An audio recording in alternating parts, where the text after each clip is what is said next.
13절부터 17절까지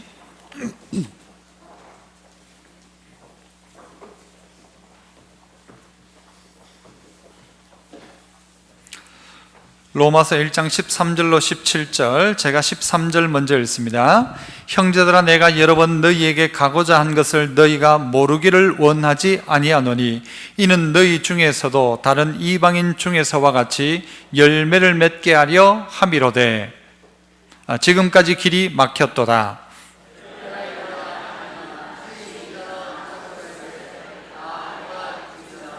그러므로 나는 할 수 있는 대로 로마에 있는 너희에게도 복음 전하기를 원하노라.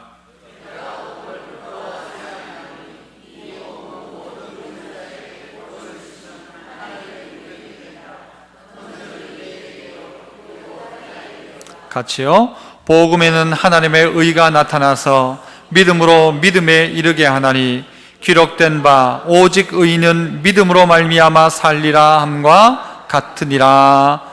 아멘. 시온 찬양대에서 찬양으로 영광 올려드립니다.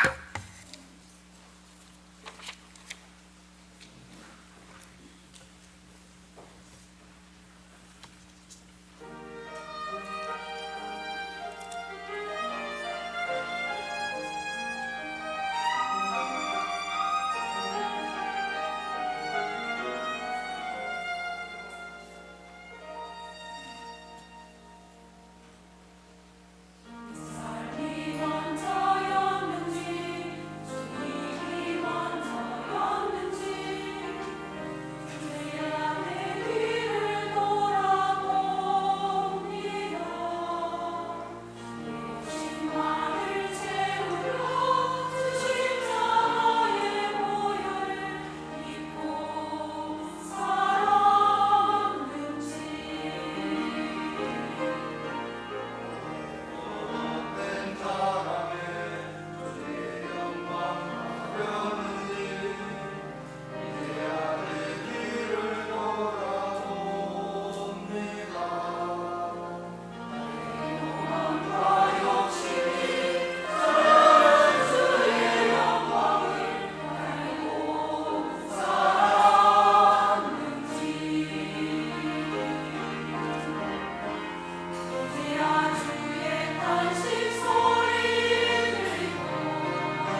귀한 찬양 감사합니다.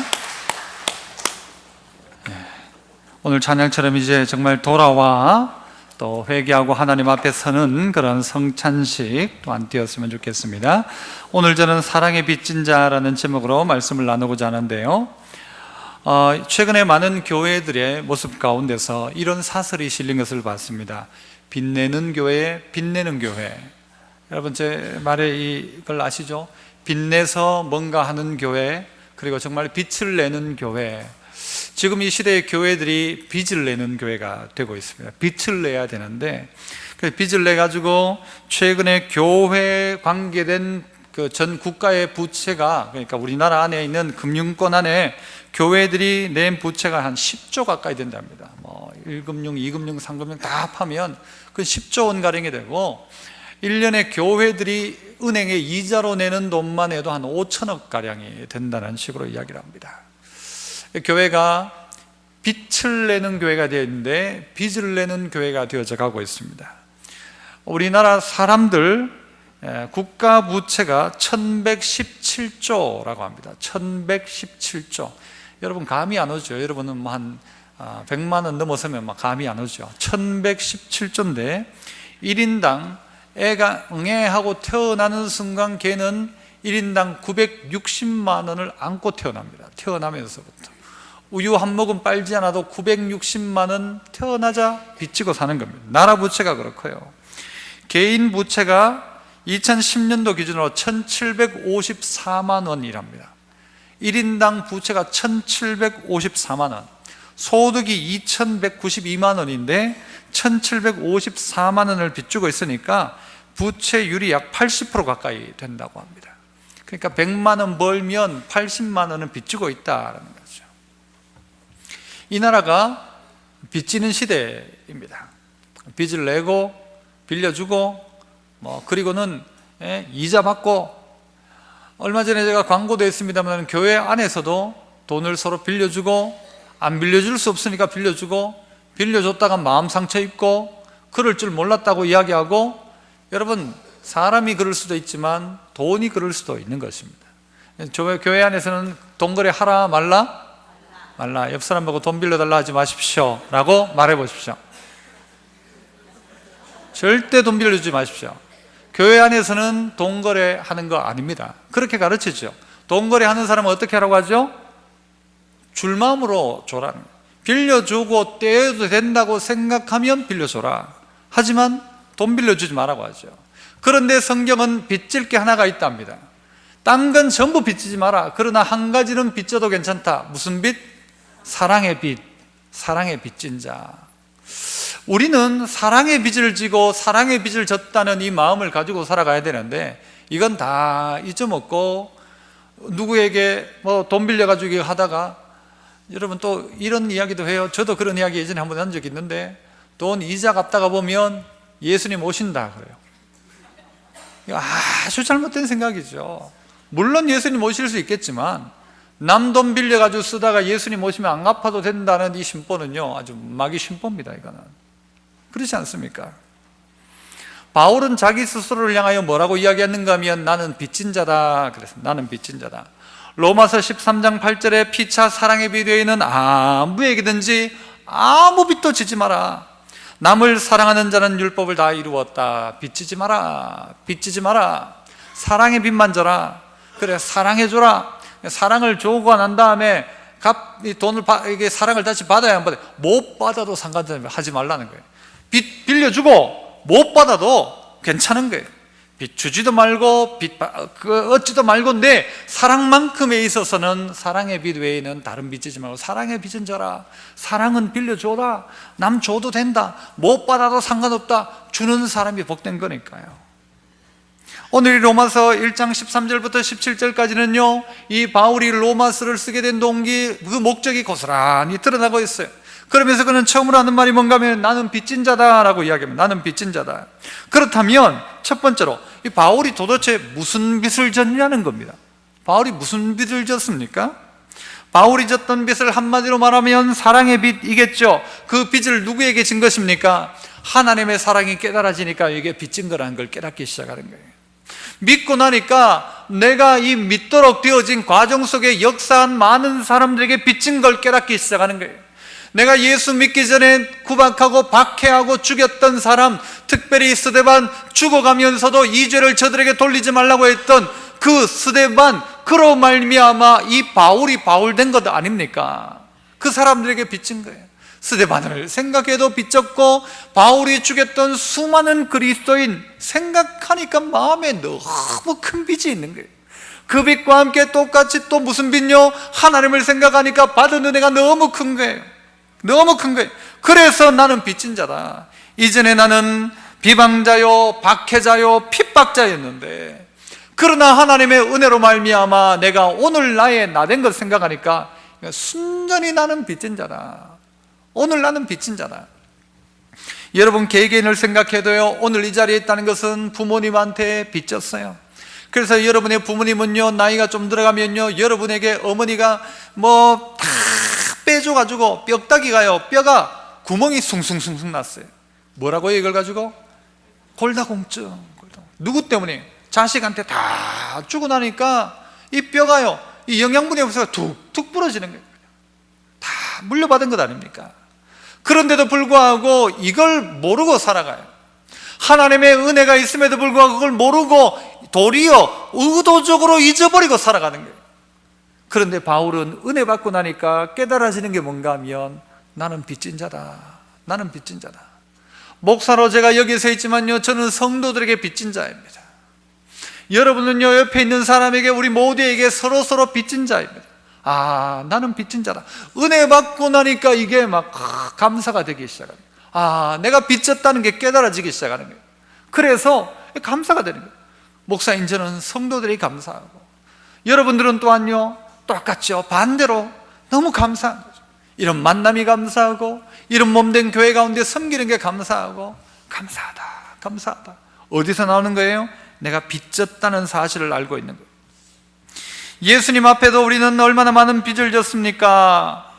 그래, 내 살을 먹고 내 피를 마시는 자는 내 안에 거하고 나도 그의 안에 거하나니 살아계신 아버지께서 나를 보내심에 내가 아버지로 말미암아 사는 것 같이 나를 먹는 그 사람도 나로 말미암아 살리라. 누구를 먹어요? 예수를 먹는 거예요.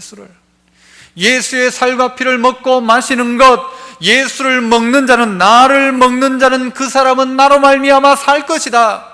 우리의 사는 것이 누구 때문에 사는 거냐? 예수님 때문에 사는 겁니다. 우리가 뭘 먹고 사느냐? 예수를 먹고 사는 것입니다. 그러므로 오늘 우리는 예수님께도 빚진 자예요. 이게 우리 안에 깨달아야 돼요. 바울이 이 사실, 내가 빚진 자라는 사실이 깨달아지고 나니까요, 그 뒤에 나의 정체성이 분명해지는 거예요. 내가 지금 빚쟁이가 지금 이거 해서 되겠냐 안 되겠냐? 돼요 안 돼요 여러분? 대답해. 빚쟁이가 하면 돼요 안 돼요? 이게 뭔지 몰라도 돼요 안 돼요?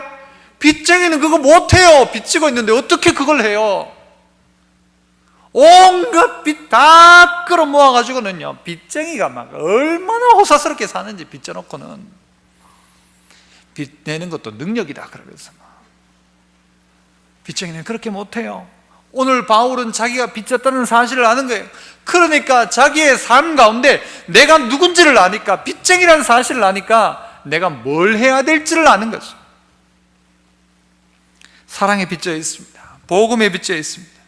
성도들에게 빚져 있습니다. 그러므로 오늘 내 스스로가 나는 뭘 빚졌냐 도대체? 내가 언제 빚졌다고 그러냐? 나는 우유 한 모금 안 마셨는데, 그러나 이 땅에 태어나는 순간 걔는 어깨에 얼마를요? 960만 원을 쥐고 나오는 거예요.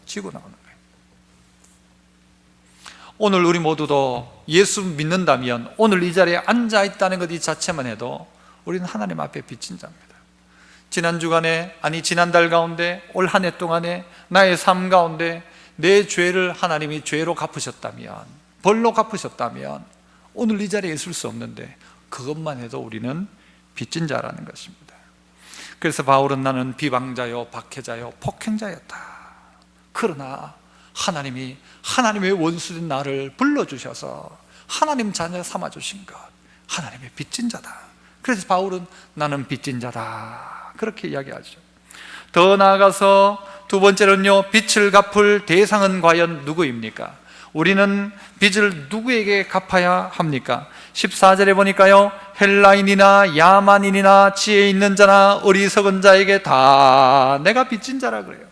여러분, 웃기는 이야기 아니에요. 바울이 언제 헬라인에게 빚졌습니까? 언제 야만인에게 빚졌습니까? 언제 지혜 있는 자에게 빚졌습니까? 언제 어리석은 자에게 빚졌습니까? 그러나 바울은 이야기를 나는 그들에게 빚졌다 그래요. 그들에게 빚졌다. 내가 빚진 자라는, 사랑의 빚진 자라는 사실을 알고 바울은 이 빚을 누구에게 갚아야 되는가를 알게 된 것입니다. 누구에게 갚아야 합니까? 예수님께 갚아야 됩니까? 맞습니까? 예수님께 갚아야 됩니까? 예수님이 날 위해 죽어주시는 예수님께 갚아야 됩니까? 맞는 말이긴 한데 대답하려니까 좀 이상하죠, 여러분. 예수님께 갚아야 됩니까? 갚아야 되죠. 갚아야 되죠. 우리는 1만 달란트를요 탕감받았어요. 그 사랑으로 전적으로 다 부어주시고, 다 없다, 괜찮다, 다 탕감해 주셨어요. 1만 달란트, 이건요 돈으로 환산할 수 없을 정도의 돈 가치입니다. 1만 달란트. 그런데 뭐요? 100데나리온 빚진 자, 한 200만 원, 300만 원 빚진 자를요, 그거를 탕감해 주지 않고요, 어떻게 해요? 감옥에 쳐넣는 거예요. 여러분, 오늘 우리가 빚쟁이로 있다가 하나님 앞에 다 1만 달란트를 탕감받았어요. 그런 우리가 빚을 누구에게 갚아야 합니까? 하나님이 우리에게 모든 빚을 탕감해 주셨는데, 그렇다면 우리는 빚을 어떻게 해야 됩니까? 헬라인이나 야만인이나 지혜 있는 자나 어리석은 자에게 내가 빚진 자다. 이 빚을 갚아야 될 대상이 누구냐? 하나님께 갚는다. 여러분, 헌금하면 된다, 그게 아니라 오늘 주님은 우리에게 가르치시는 바가 뭐냐면요, 바로 헬라인이나 야만인이나 지혜 있는 자나 어리석은 자, 그에게 이 빚을 갚아야 된다라고 가르치는 것입니다. 1만 달란트를 탕감받아 놓고는 하나님 은혜 감사합니다 하고 땡 치지 말라는 거예요. 1만 달란트 탕감받아 놓고 할렐루야 감사합니다 해놓고는요, 나가서는 어떻게 하는가 하면 아무도 탕감해 주지 않는 거예요. 그러면 빚 갚는 것 아니라는 것이죠. 네가 그렇게 구원을 받았느냐? 그렇다면 그 받은 사랑을 너도 이제는 빌려줘라, 나눠줘라, 사랑을 베풀어라. 그리고 받을 생각하지 말고 갚아줘라. 없다 해라, 괜찮다 해라. 우리의 빚을 갚을 대상이 누군지를 알아야 합니다. 우리의 빚 갚을 대상은요, 하나님이 아닙니다. 물론 그 빚을 하나님께 갚아야 되죠. 그러나 하나님께 갚는 게 아니고 우리는 어떻게 해야 돼요? 그 빚을 이제는 이 세상 사람들에게 갚아주기 시작하는 것입니다. 헬라인, 야만인, 지혜 있는 자, 어리석은 자에게 다 내가 빚졌다. 언제 바울이 야만인을 만나서 빚을 진 적이 있습니까? 그러나 그를 바라보니까 하나님 내게 베푼 은혜를 생각하니까, 하나님 앞에 내가 빚진 자라는 사실을 생각하니까 내 빚의 의무가 그들에게 느껴지는 거예요. 그 사람들에게 내가 빚졌다. 그 사람에게 빚졌다. 스데반이 나 때문에 죽어갔지만 스데반에 갚을 게 아니라 이제는 어떻게 하는 거예요? 그 빚을 헬라인에게, 야만인에게, 지혜 있는 자에게, 어리석은 자에게 갚아주기 시작한다는 것이죠. 목사도 성도에게 빚진 자예요. 그렇죠? 그렇잖아요. 여러분, 새 가족들에게 빚졌고요, 성도들에게 빚지고 있어요. 빚진 자예요, 빚진 자. 어떻게 갚을까요? 갚을 길이 잘 없어요. 받은 사랑을 내가 다 일일이 갚으려니까요, 갚을 수가 없어요. 어떻게 갚는 거예요? 오늘 내가 목사라면 목사로서 성도들 어떻게 하는 거예요? 마음껏 축복하는 거예요. 이번 주에 이제 목사 안수 받는 사람이 우리 교회 안에서 결국 3명이 나오는데요, 제가 안수 받을 때 어떤 분이 저에게 그렇게, 선배 목사님이 그렇게 이야기하셨어요. 목사 되면 마음껏 축복해라, 남김없이 축복해라, 아끼지 말고 축복해라, 아끼지 말고 축복해라. 성도를 바라보면서 무슨 불편한 마음을 가지고 저주하거나 절대 그러지 마라. 그 목사가 할 일이 아니에요. 목사는 어떻게 해요? 마음껏 축복해라, 남김없이 축복해라, 다 쓰고 없어졌다고 생각해도 축복해라. 그러면 그 축복이 다시 나타나는 거죠. 축복하라고. 오늘 우리의 빚을 갚을 대상, 어떤 방법으로 빚을 갚을까? 어떻게 내가 빚을 갚을까? 하나님 앞에 빚을 갚아야지 라고 하는 건요, 아주 모호하고 추상적입니다. 하나님께 빚을 갚아야지. 1만 달란트 탕감받은 자가 하나님 앞에 어떻게 갚을까? 어떻게 갚을까? 그건요, 감사한 마음은 있을지 몰라요. 갚을 마음. 너무 감사하다. 1만 달란트를 탕감받았으니까. 여러분이요, 평생에도 못 갚을 1조, 2조, 한 10조 되는 돈을 탕감받았다고 생각해 보세요. 어떻게 갚을까? 감사한 마음이 있을 거예요. 막 감격의 마음도 있을 거예요. 그런데 밖에 나가서 100데나리온 200만 원 빚진 자에게는요, 감옥에 넣어버려요. 빚 갚는 게 아니죠. 하나님 우리에게 너 빚 갚아라. 너의 빚 갚을 대상은 내가 아니라 내한테 갚으려고 하지 말고 그 100데나리온 빚진 자에게 탕감해 줘라. 이걸 하라는 것이죠. 세 번째는요, 빚 갚을 방법입니다. 어떻게 빚을 갚을까? 그렇다면, 자, 나는 무슨 빚을 졌어요? 사랑의 빚을 졌다고 했어요. 두 번째, 빚 갚을 대상은 누구라고 했어요? 하나님께지만 하나님은 내한테 하지 말고 가들한테 해라. 가들이 누구예요? 헬라인, 야만인, 지혜 있는 자, 또 지혜 없는 이 어리석은 자에게. 어떻게 갚을까? 그럼 빚을 갚는 방법이 무엇입니까? 15절, 16절 보시면, 그러므로 나는 할 수 있는 대로 로마에 있는 너희에게도 뭐 전하기를 원하노라? 복음 전하기를 원하노라. 내가 복음을 부끄러워하지 않으니 이 복음은 모든 믿는 자에게 구원을 주시는 하나님의 능력이 된다. 복음이 부끄럽지 않은 거예요. 왜? 빚 갚은 사람은요, 부끄러울 게 없는 거예요. 이제 그 전하는 게. 빚 갚는 방법이 뭔가 하면요, 복음 전파입니다. 복음 전파. 여러분, 누구에게 복음을 전한다고 이야기합니까? 바울은 15절에서 나는 할 수 있는 대로 로마에 있는 너희에게 복음 전하기를 원한다. 로마에 있는 너희. 여러분, 예수 믿는 너희일까요? 안 믿는 너희일까요? 로마에 있는 너희는 믿는 너희입니까? 안 믿는 너희입니까? 에헤이. 로마서가 누구한테 쓴 거예요? 로마 교회에 쓴 거예요? 로마 교회 밖에 있는 사람한테 쓴 거예요? 로마 교회에 쓴 거예요. 다시 한번 마지막으로 묻습니다. 앞에 거 잘라내고. 여러분, 믿는 사람에게 쓴 거예요? 안 믿는 사람에게 쓴 거예요? 믿는 사람에게 쓴 거죠. 믿는 로마 교인에게 뭐라고 하는가 하면요, 너희에게도 복음 전하기를 원한다. 무슨 복음이라는 거예요? 무슨 복음? 아니, 믿는 자인데 무슨 복음? 13절로 가보시면요, 형제들아, 내가 여러 번 너희에게 가고자 한 것을 너희가 모르기를 원하지 않는다. 내가 로마에 여러 번 가고자 했는데 계속 막혔었는데 내 가고자 했던 것을 너희가 모르기를 원치 않는다. 꼭 알았으면 좋겠다. 왜? 이는 너희 중에서도 뭐라고 하죠? 다른 이방인 중에서와 같이 뭐를 맺도록? 열매를 맺게 하려 함이라. 너희 중에도, 로마 교회 중에도 누구처럼 이방인 중에서와 같은 열매를 맺도록 하고자 해서 나는 너희에게 가고 싶었다.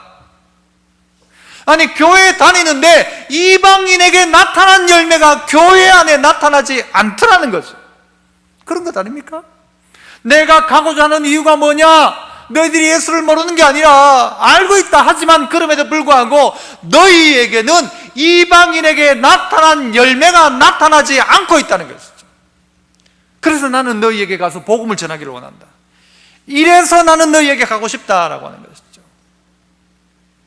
왜 다른 이방인 중에서는 열매가 나타나는데 왜 로마 교회 안에는 열매가 나타나지 않는가라는 것입니다. 지난 주간에 제 머릿속에 고민이 그거였어요. 참 좋은 교회, 참 좋은 교회. 이름이 너무 부담스러워요. 그러니까 제 아내가 참 좋은 교회, 참 좋은 목사라고 하지 말라고 그냥 참 좋은 교회 이윤찬 목사지. 참 좋은 교회, 참 좋은 목사 이윤찬 목사. 그런 말 하지 말라고. 낯간지럽지 않냐고. 여러분, 어디 나가서 참 좋은 교회 다닌다고 하면서 낯간지러울 때가 있지 않습니까?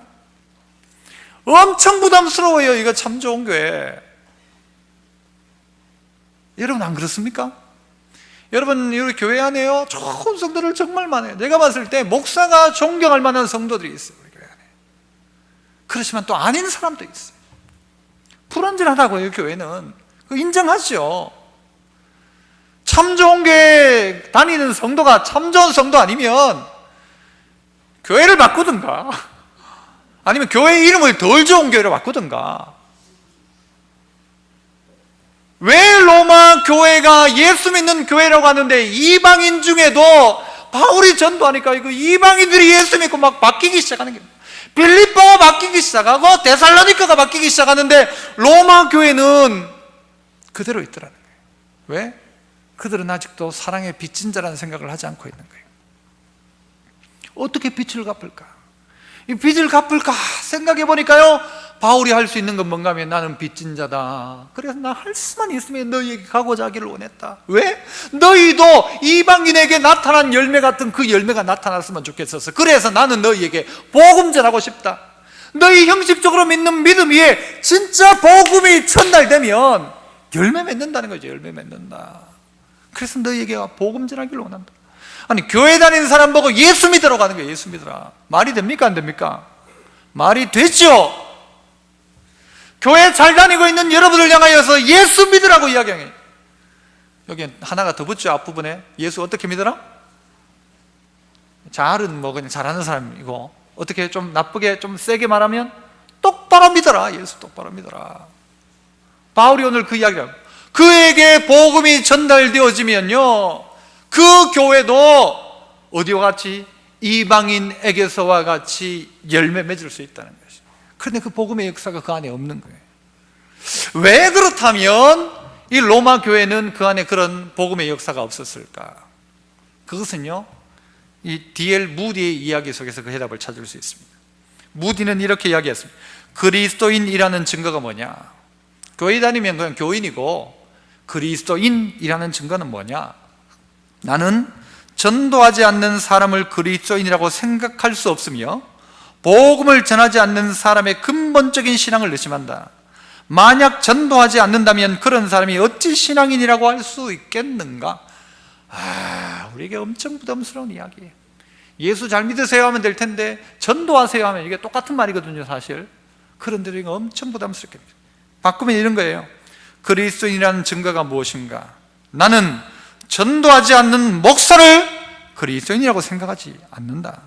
나는 전도하지 않는 장로를 그리스도인이라고 생각하지 않는다. 무디는 이렇게 이야기한 거예요. 나는 전도하지 않는 권사를 권사라고 생각지 않고 그리스도인이라고 생각하지 않는다.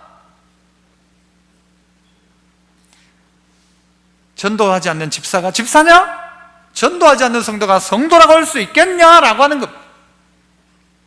복음을 전하지 않는 사람의 근본적 신앙을 의심한다. 요즘 교회 안에는요, 교회를 개혁해야 된다. 지금 이 시대에 교계 지도자가 문제다. 교회가 문제다. 방송을 통해서도 문제가 나와요. 사실이에요, 그게. 어떤 교회들은요, 교회를 짓다가 부도가 나가지고요, 이 교회가 어디 넘어가? 하나님의 교회, 이단에 넘어가요. 교인들이 막 부채 때문에요, 연대 보증을 써가지고 교인들이 전부 파산을 해요. 이런 아주 문제가 많아요. 하지만 그 문제를 이야기하는 사람, 교회를 비판하고 교회 개혁을 이야기하는 그에게 물어보십시오. 당신 복음 전하고 있는가? 복음 전하고 있는가? 지금 이 시대의 교회들이요, 논쟁만 하고 전도를 하지 않는 교회가 되어서 가고 있다는 것이 이 시대의 문제입니다. 요즘은 교회 다니자고 해도 교회 안 간다. 교회에 좀 비리를 봐라. 목사들을 봐라. 그리고 교회들 하는 걸 봐라. 요즘 사람들 교회 안 가고 천주교를 한다더라. 부절기 절에 가려고 한다더라. 교회 다니던 사람들도 빠져나간다. 요즘 애들 중에 인구도 줄고 교회에 안 다닌다. 대학생들 봐라. 이제 교회 안 올라간다. 그런 말 할 게 아니라 네가 전도하고 있느냐를 물어보라는 거죠. 전도가 안 된다라는 이야기를, 온갖 이야기를 하는데 당신 전도하고 있습니까? 라고 물어보면 전도하지 않는다는 것이죠. 설교는 잘 하려고 노력해요. 전도는 목사적인 스스로도 언제 전도해 봤나? 여러분들이 이렇게 설교하고 설교를 들어도 또 우리는 일상으로 돌아가면 또 똑같을지 몰라요. 그런데 그게 바로 로마 교회의 문제요, 그게 참 좋은 교회의 문제일 수 있습니다. 누구 조라고 합니까 지금 여러분? 이건 우리가 빚진 자이기 때문에 지금 빨리 빚을 갚아야 되는 거예요. 그런데 이 빚 생각하지 않는 거예요. 뭐 좋은 거 하고 싶으면요, 머릿속에서 뭐예요? 이자 뿌라, 이자 뿌라, 이자 뿌라.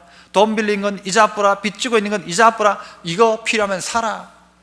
빚을 이만큼 지고 있어도 명품 사야 되고, 빚을 이만큼 지고 있어도 차는 바꿔야 되고, 빚을 이만큼 지고 있어도 살 건 다 사야 돼.